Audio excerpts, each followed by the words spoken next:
O Tribunal de Justiça do Estado de São Paulo segue mantendo, mesmo que já tenha uma proibição no Congresso, o benefício das saídas temporárias para os presos em regime semiaberto neste mês de setembro. Essa é a terceira saidinha do ano e acontece agora entre os dias 17 e 23 de setembro.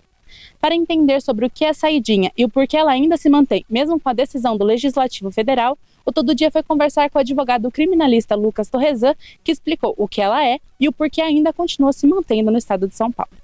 Então, a saída temporária ela é um benefício previsto em lei que se destina àqueles presos que estejam cumprindo o regime semiaberto. Na nossa legislação, os crimes apenados com reclusão, eles dividem-se em regime de cumprimento de pena no fechado, o semiaberto e o aberto. E qual que é a razão pela qual o legislador assim fez? Ele fez dessa maneira no sentido de que, aos poucos, paulatinamente, o preso ele vai de um regime fechado, que é mais gravoso, para um menos gravoso, desde que ele cumpra alguns requisitos legais, dentre eles o lapso temporal. E aí, aos poucos, ele vai sendo inserido na sociedade. Portanto, em resumo, somente aquele preso que esteja no regime semiaberto é que ele faz jus, portanto, à saída temporária. E a razão pela qual existe esse instituto é para que ele possa realmente ser reinserido em sociedade, em convívio com a sociedade. As datas das saidinhas são reguladas no início do ano, prevista na Lei de Execução Penal 7.210 de 1984,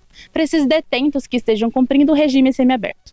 Por ano, o Estado disponibiliza 4 saídas anuais no período de 7 dias, organizadas sempre próximas aos feriados. Torresan destaca que esse benefício é concedido pela legislação, desde que o detento sempre cumpra requisitos legais, entre eles o lapso temporal. O regime de cumprimento de pena ele vai depender justamente do crime que está sendo apurado, ou seja, a pessoa está sendo investigada e depois condenada, e o montante da pena. Se você pegar lá o artigo 33, parágrafo 2º do Código Penal, ele estabelece quais são os critérios, dentre os critérios de regime inicial de cumprimento da pena. Ele vai falar as pessoas que foram condenadas por crimes apenados com reclusão maior que 8 anos, o regime inicial é fechado. Entre 4 e 8 anos, semiaberto. E até 4 anos, o regime aberto. Portanto, esses são os critérios estabelecidos em lei para que a pessoa possa, portanto, iniciar o regime inicial.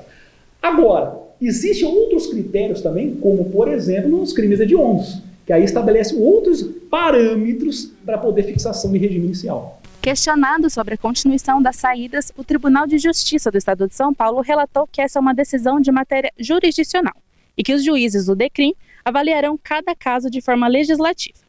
Eles ainda ressaltam que os juízes analisarão se essa decisão se trata de uma questão de direito material penal ou de direito processual, sendo acatada a decisão apenas se for caracterizada como uma questão de direito processual.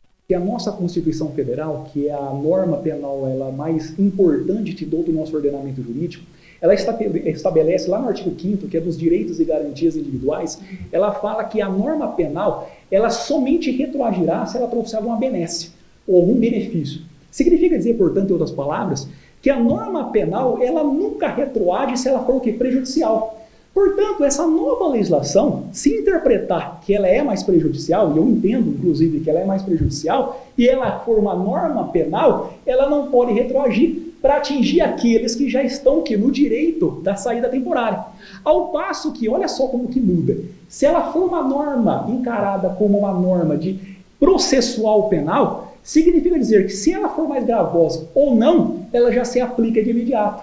Logo, em outras palavras, se interpretar, portanto, que essa nova legislação ela possui natureza processual penal, ela pode ser aplicada de imediato e aquelas pessoas que estariam no direito de usufruir a saída temporária ser cassadas. Por isso que a diferença entre uma e outra é significante e ela traz aí um impacto significativamente para aqueles que estejam cumprindo pena. A lei ela está em vigência, só que penso eu que ainda está tendo uma divergência, não há um consenso ainda no que tange a sua natureza jurídica.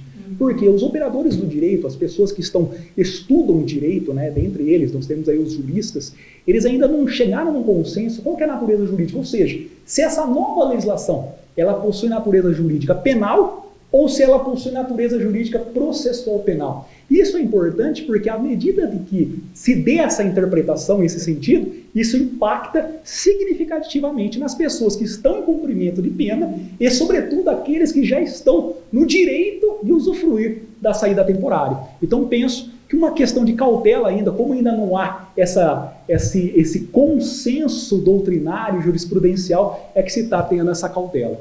A Secretaria de Administração Penitenciária ainda não se tem a dimensão dos presos que serão liberados na região nessa penúltima saidinha do ano.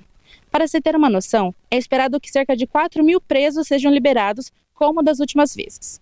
Entre 12 e 18 de março, 2.199 presos foram beneficiados na cidade de Campinas, 1.480 em Hortolândia e 66 detentos em Sumaré. Desse total, 144 não voltaram para as cadeias ao fim do período. Já a segunda do ano, de 11 a 17 de junho, 2.111 reeducandos saíram em Campinas, 1.918 em Hortolândia e 76 em Sumaré.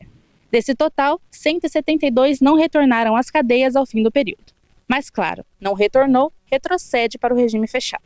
A saída temporária, ele tem regressão no regime. Então, por exemplo, qual que é a ideia, né, da saída temporária? Que aos poucos a pessoa possa ter o convívio em sociedade. Então, ali, conviver com os familiares, voltar à sociedade, por um período. Então, vamos supor, a pessoa está presa. Aí, chega, ele cumpriu um requisito, que é o quê? O semiaberto. Ele fará jus, que é a saída temporária, nos prazos estabelecidos. Agora a gente vai ter em setembro aqui, que está próximo. Ele sai, convive com a família, tal, tudo, e volta. Para quê? Para que ele possa, aos poucos, vendo como que é viver em sociedade, não perder esses laços familiares, de amigos, para que depois que ele cumprir a pena, essa pessoa ela tem que sair. Porque no nosso ordenamento jurídico não existe prisão perpétua. Uma hora ou outra, independente da pena que ele pegar o montante, ele vai sair da sociedade. Então, qual que é a ideia do legislador? Que aos poucos ele vai ali ganhando esse espaço, voltando, retornando à sociedade, mas paulatinamente. Então, essa é a ideia. E uma questão de confiança do legislador, eu te dou esse direito, mas se você, porventura, não cumprir, vai ter consequência. Então, se ele sai e não volta, qual que é a consequência? Opa, você estava no semiaberto? Agora você vai para o fechado. Você vai regredir para o fechado. Pô, eu vou regredir para o fechado? Eu vou. E para voltar no semiaberto, você vai ter que cumprir de novo todos os requisitos, porque eu, legislador, te dei esse direito e você não estabeleceu. Agora você tem uma punição. Então a ideia é essa, não é falar assim, algo assim, uma carta branca para ele fazer o que bem entender. Não é esse o sentido, entendeu? Em todo o território nacional paulista, policiais civis e militares estarão de prontidão e poderão prender qualquer detento que infringir as normas do benefício, ou também se for flagrado em algum crime, tendo apoio das guardas civis dos municípios. Já a Secretaria de Administração Penitenciária ficará responsável pelo encaminhamento dos infratores às audiências judiciais de custódia. Após o fim dessa, São Paulo deverá ter apenas a última saidinha realizada entre dezembro e janeiro, nas festividades de fim de ano. Isabela Braz, para a TV Todo Dia.